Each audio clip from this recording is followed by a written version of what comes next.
RRB group D এক্সামটিকে crack করার জন্য যে ইম্পর্টেন্ট টপিকগুলো রয়েছে এবং যে টপিকগুলো আমরা আলোচনা করব, এই টপিকগুলো প্রিভিয়াস ইয়ার কোশ্চেন্সে যে কটা করে এসেছে সেগুলো আলোচনা করব। তো দেখো এখানে যদি প্রথমে দেখবো আমরা হচ্ছে অ্যারিথমেটিক। এই অ্যারিথমেটিকের ক্ষেত্রে দেখো পার্সেন্টেজ থেকে প্রিভিয়াস ইয়ার কোশ্চেন্সে এসেছে 1 থেকে 2টো, কোনো কোশ্চেন্সে কোনো সেট যেটা শিফটে হয়, কোনো শিফটে একটা এসেছে, কোনো শিফটে 2টো। যেমন প্রফিট লস এবং ডিসকাউন্ট থেকে 2 থেকে 3টা কোশ্চেন্স অন অ্যান অ্যাভারেজ এসেছে, অ্যাভারেজ থেকে 1টি, এস থেকে 1 থেকে 2টি, রেশিও অ্যান্ড প্রপোর্শন থেকে 1 থেকে 2টি, মিক্সার এবং অ্যালিগেশন থেকে 1 থেকে 2টি, then simple interest and compound interest থেকে এসেছে তোমাদের 1 থেকে 2টি, টাইম অ্যান্ড ওয়ার্ক থেকে এসেছে 2 থেকে 3টি, টাইম স্পিড আর ডিস্টেন্স যেটা রয়েছে এখান থেকে এসেছে 1 থেকে 2টি, বোট অ্যান্ড স্ট্রিম থেকে 1 থেকে 2টি, নাম্বার সিস্টেম থেকে 2 থেকে 3টি, এলসিএম অ্যান্ড এইচসিএফ থেকে 1 থেকে 2টি, সিম্পলিফিকেশন যেটা রয়েছে সিম্পলিফিকেশন থেকে এসেছে 2 থেকে 3টি, অ্যালজেব্রা থেকে এসেছে 2টি, ত্রিকোণমিতি থেকে আসে প্রত্যেকবারই এসেছে দেখো 2টি, অ্যালজেব্রা থেকে 2টি, জিওমেট্রি থেকে 2টি, এবং ডিআই যেটা মোস্ট ইম্পর্টেন্ট এখানকার মধ্যে দেখো ডিআই থেকে এসেছে 2 থেকে 3টি, যেমন ডিআই, প্রফিট লস, পার্সেন্টেজ, তারপর হচ্ছে তোমার রেশিও অ্যান্ড প্রপোর্শন, এগুলো important topic. Time and work এগুলো থেকে দেখো অন অ্যান অ্যাভারেজ 2-3টে এসেছে। তারপর এই যে নাম্বার সিস্টেম দেখো এগুলো থেকে বেশি করে কোশ্চেন এসেছে। তো এগুলো হচ্ছে হট টপিক যেগুলোকে তোমাদের খুব ভালোভাবে প্র্যাকটিস করতে হবে। তারপরে দেখবো আমরা রিজনিং এর ক্ষেত্রে।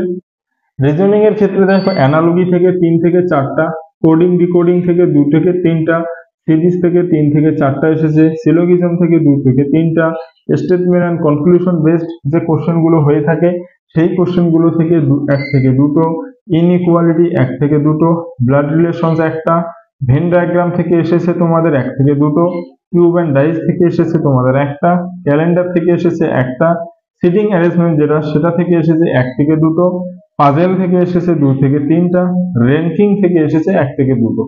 এভাবে তোমাদের রিজনিং থেকে এসেছে। যে এই টপিকগুলো হচ্ছে মোস্ট ইম্পর্টেন্ট টপিক।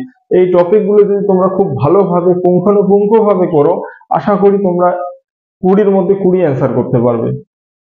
তারপর হচ্ছে জেনারেল সায়েন্স। এই জেনারেল সায়েন্সের ক্ষেত্রে ফিজিক্সের ক্ষেত্রে দেখো 8 থেকে 9টা কোশ্চেন এসেছে জেনারেল সায়েন্স থেকে, কেমিস্ট্রি থেকে 8 থেকে 9টা, এবং বায়োলজি থেকে এসেছে 6 থেকে 7টা। তো এই জেনারেল সায়েন্স পারপাসে এই 3টে টপিক খুব ইম্পর্টেন্ট। এবং তোমরা যদি আমাদের একটা বুকলেট, পিডিএফ বুকলেট রয়েছে জেনারেল সায়েন্সের উপরে, সেটা যদি নাও আশা করি তোমরা সেখান থেকে অনেক কোশ্চেন কমন পেয়ে যাবে। আর আমরা যে পিডিএফ বুকলেটটা তৈরি করেছি সেটা প্রিভিয়াস ইয়ার কোশ্চেন্স এর উপর বেস করেই আমরা এই বুকলেটটা তৈরি করেছি। তোমরা অবশ্যই যদি তোমরা কেউ পারচেজ করতে চাও তাহলে তোমরা অবশ্যই আমাদের ডেসক্রিপশন বক্সে নাম্বার দেওয়া আছে, হোয়াটসঅ্যাপ নাম্বার, তোমরা সেখানে হোয়াটসঅ্যাপ করতে পারো। তারপরে রয়েছে current affair, GA, general awareness এবং কারেন্ট অ্যাফেয়ার্স। তো এই জেনারেল অ্যাওয়ারনেস এবং কারেন্ট অ্যাফেয়ার্স এর ক্ষেত্রে দেখো যে স্ট্যাটিক দিকে আসে 3 থেকে 4টা, সিএম আছে, কারেন্ট অ্যাফেয়ার্স হচ্ছে 6 থেকে 7টা। সব থেকে বেশি গুরুত্ব দেয় যে কারেন্ট অ্যাফেয়ার্স এর উপর। দেখো এগুলোর মধ্যে সব থেকে বেশি কয়টা আছে, 6 থেকে 7টা কারেন্ট অ্যাফেয়ার্স এর উপর। এবার যে এক্সাম তোমাদের হতে চলেছে সেই এক্সামেও দেখবে কারেন্ট অ্যাফেয়ার্স এর ওয়েটেজ বেশি, 6 থেকে 7টা, এর থেকে বেশিও থাকতে পারে, 10 থেকে 12টাও কারেন্ট অ্যাফেয়ার্স এবার থাকতে পারে।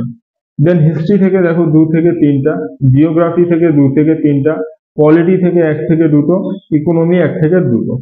এই যে ওভারভিউ প্রিভিয়াস ইয়ার কোশ্চেন্স উপর বেস করে, এগুলো হচ্ছে ইম্পর্টেন্ট টপিক। তোমরা সবাই স্ক্রিনশট করে নাও বা তোমরা একটা খাতার মধ্যে নোট করে নিতে পারো। কারণ হচ্ছে এই টপিকগুলো যদি তোমরা এই টপিকগুলো থেকে খুব ভালোভাবে করো, আশা করি তোমরা 90+ স্কোর করতে পারবে।